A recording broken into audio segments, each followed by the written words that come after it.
ଯେତେବେଳେ ଚାହିଁବେ ସେ ନାରୀ ତୁମକୁ ଦବ। ମିଳନ ପାଇଁ ରାତି ଦିନ ରୁମକୁ ଡାକିବ।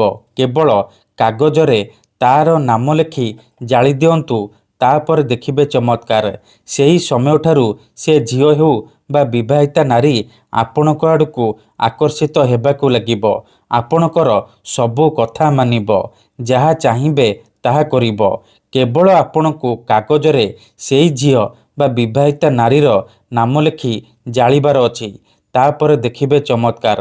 ଯଦି ଆପଣ କେଉଁ ଝିଅକୁ ମନେ ମନେ ଭଲ ପାଉଛନ୍ତି, କିନ୍ତୁ ଯେତେ ଚେଷ୍ଟା କଲେ ମଧ୍ୟ ତାକୁ ପଟେଇ ପାରୁନାହାନ୍ତି, ତାକୁ ନିଜର ମନ କଥା କହିବାକୁ ଡରୁଛନ୍ତି, ଆଉ ଆପଣ ଚାହୁଁଛନ୍ତି କି ସେ ଝିଅ ନିଜେ ଆସି ଆପଣଙ୍କୁ ଭଲ ପାଉଛି ବୋଲି କହୁ, ତେବେ ମାତ୍ର ଥରେ କାଗଜରେ ସେଇ ଝିଅର ନାମ ଲେଖି ଜାଳି ଦିଅନ୍ତୁ। ଗ୍ୟାରେଣ୍ଟି ଦେଉଛି ସେ ଝିଅ ଆପଣଙ୍କ ପ୍ରେମରେ ଏମିତି ଦିବାନୀ ହେଇଯିବ କି ରାତି ଦିନ ଆପଣଙ୍କ କଥା ଭାବିବ। ପାଗଳୀ ପରି ଆପଣଙ୍କୁ ଭଲ ପାଇବାକୁ ଲାଗିବ। ଆପଣଙ୍କୁ ନ ଦେଖି ଗୋଟେ ମୁହୂର୍ତ୍ତ ବି ରହିପାରିବନି। ଏହି ବଶୀକରଣ ଏତେ ଶକ୍ତିଶାଳୀ କି ଏହାର ପ୍ରୟୋଗ କେବେ ବି ଖାଲି ଯାଏନି। ଯିଏ ବି ଏହି ବଶୀକରଣକୁ କରିଛି 100ରୁ 100% ସଫଳ ହେଇଛି। ସୁନ୍ଦରୀରୁ ସୁନ୍ଦରୀ ଝିଅ ବା ସୁନ୍ଦରୀ ପଡ଼ିଶା ଘର ଭାଉଜକୁ ଅତି ସହଜରେ ପଟେଇ ପାରିଛି।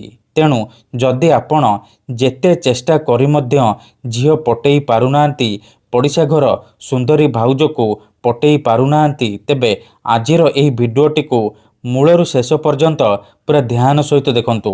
କାରଣ ଆଜିର ଏହି ଭିଡ଼ିଓଟିରେ ମୁଁ ଆପଣଙ୍କୁ ଶିଖେଇବି ଆପଣ କିପରି ବିନା କୌଣସି ପଇସା ଖର୍ଚ୍ଚ କରି ଘରେ ବସି ବସି ଝିଅ ପଟେଇ ପାରିବେ। ସୁନ୍ଦରୀ ବିବାହିତା ମହିଳାକୁ ପଟେଇ ପାରିବେ। ତାଠାରୁ ନିଜର ମନ ମୁତାବକ କାମ ହାସଲ କରିପାରିବେ। ନମସ୍କାର ଫ୍ରେଣ୍ଡସ୍, ଓଡ଼ିଆ ଫଣ୍ଡା ଚ୍ୟାନେଲକୁ ଆପଣମାନଙ୍କୁ ସ୍ୱାଗତ। କେତେଥର ଏମିତି ହେଇଥାଏ କି ଆପଣ ଯେଉଁ ଝିଅକୁ ଭଲ ପାଉଛନ୍ତି ସେ ଝିଅ ଆପଣଙ୍କୁ ଭଲ ପାଏନି, ଅନ୍ୟ କାହାକୁ ଭଲ ପାଏ, ଆଉ ଆପଣ ତା ପଛରେ ଗୋଡ଼େଇ ଗୋଡ଼େଇ ଥକିଗଲେଣି, ନିଜର ସବୁ ସମୟ ସାରି ସାରିଲେଣି, କିନ୍ତୁ ସେ ଝିଅକୁ ପଟେଇ ପାରୁନାହାନ୍ତି। ଯଦି ଆପଣ ବି ଏହିପରି ପରିସ୍ଥିତିରେ ପଡ଼ିଛନ୍ତି, ତେବେ ଆଜି ମୋ କଥା ମାନି କାଗଜରେ ସେ ଝିଅର ନାମ ଲେଖି ଜାଳି ଦିଅନ୍ତୁ। ଗ୍ୟାରେଣ୍ଟି ଦେଉଛି ଯେମିତି ଏପଟେ କାଗଜ ଜଳିବ, ସେପଟେ ସେ ଝିଅ ବା ନାରୀ ଉପରେ ପ୍ରଭାବ ପଡ଼ିବା ଆରମ୍ଭ ହୋଇଯିବ। ସିଏ ପାଗଳୀ ପରି ଆପଣଙ୍କୁ ଭଲ ପାଇବ। ଯେମିତି ଆପଣଙ୍କୁ ଦେଖିବ ନିଜେ ଆସି ଆପଣଙ୍କ ସହିତ କଥା ହେବ, ଆପଣଙ୍କୁ ଭଲ ପାଉଛି ବୋଲି କହିବ। ଏହି ବଶୀକରଣକୁ ପ୍ରୟୋଗ କରି ହଜାର ହଜାର ଲୋକମାନେ ଲାଭବାନ ହେଇଛନ୍ତି। ଆଶା ଛାଡ଼ି ଦେଇଥିବା ଲୋକ ମଧ୍ୟ ନିଜ ପ୍ରେମକୁ ପାଇପାରିଛି।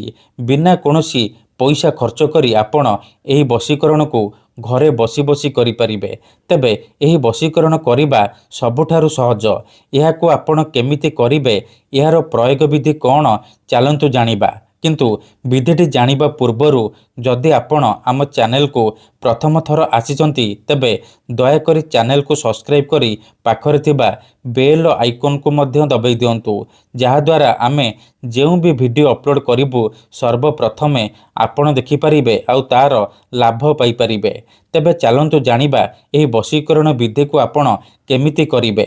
ମନେ ରଖନ୍ତୁ, ଏହି ବଶୀକରଣକୁ ଆପଣ କେବଳ ଶନିବାର ଦିନ କରିବେ।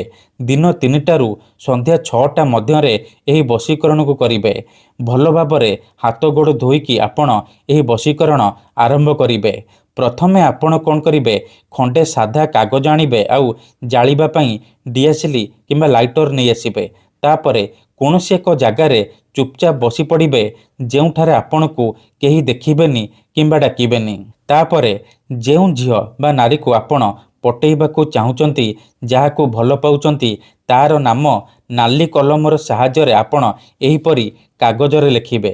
ଦେଖନ୍ତୁ, ମୁଁ ଏଠି ଝିଅର ନାମ ଲେଖିଛି ମାମାଲି। ଆପଣ ଯେଉଁ ଝିଅକୁ ପଟେଇବାକୁ ଚାହୁଁଛନ୍ତି ତାର ନାମ ଲେଖିବେ। ଲେଖିସାରିବା ପରେ କାଗଜକୁ ଏହିପରି ନିଜ ସାମ୍ନାରେ ରଖିବେ ଆଉ ଆଖି ବନ୍ଦ କରିକି ସେଇ ଝିଅ ବା ମହିଳାକୁ ମନେ ମନେ ଭାବିବେ। ତାର ମୁହଁକୁ ନିଜ ମନରେ ଭାବିବେ। ତାପରେ ମୁଁ ଆପଣଙ୍କୁ ଗୋଟିଏ ବଶୀକରଣ ମନ୍ତ୍ର କହୁଛି, ଏହି ମନ୍ତ୍ରକୁ ଆପଣ 11 ଥର ପଢ଼ିବେ। ମନ୍ତ୍ରଟି ଧ୍ୟାନ ସହିତ ଶୁଣନ୍ତୁ। ଓମ୍ କାମାକ୍ଷା କାମେଶ୍ୱରୀ ଆମୁକଂ ବସଂ ହୁଂ ଫଟ୍ ସ୍ୱାହା ଆମୁକଂ ଜାଗାରେ ଆପଣ ସେଇ ଝିଅ ବା ମହିଳାର ନାମ କହିବେ ଯାହାକୁ ଆପଣ ପଟେଇବାକୁ ଚାହୁଁଛନ୍ତି। ମନ୍ତ୍ରକୁ 11 ଥର ପଢ଼ି ସାରିବା ପରେ ଏ କାଗଜରେ 3 ଥର ଫୁଙ୍କିଦେବେ। ଏତିକି କରିସାରିବା ପରେ ଏ କାଗଜ ଆଉ ଡିଆସିଲିକୁ ନେଇକି ଘର ବାହାରେ କୌଣସି ଏକ ଜାଗାକୁ ଯିବେ ଯେଉଁଠାରେ ଆପଣଙ୍କୁ କେହି ଦେଖିବେନି କିମ୍ବା ଡାକିବେନି। ତାପରେ ସାଙ୍ଗେ ସାଙ୍ଗେ ଏ କାଗଜକୁ ଜାଳିଦେବେ। ଯେମିତି ଏପଟେ କାଗଜ ଜଳିବ ସେପଟେ ପ୍ରଭାବ ପଡ଼ିବା ଆରମ୍ଭ ହୋଇଯିବ। ସେ ଝିଅ ବା ନାରୀ ବିଚଳିତ ହୋଇ ଉଠିବ, ଆପଣଙ୍କ ଆଡ଼କୁ ଆକର୍ଷିତ ହେବାକୁ ଲାଗିବ। ଧନ୍ୟବାଦ।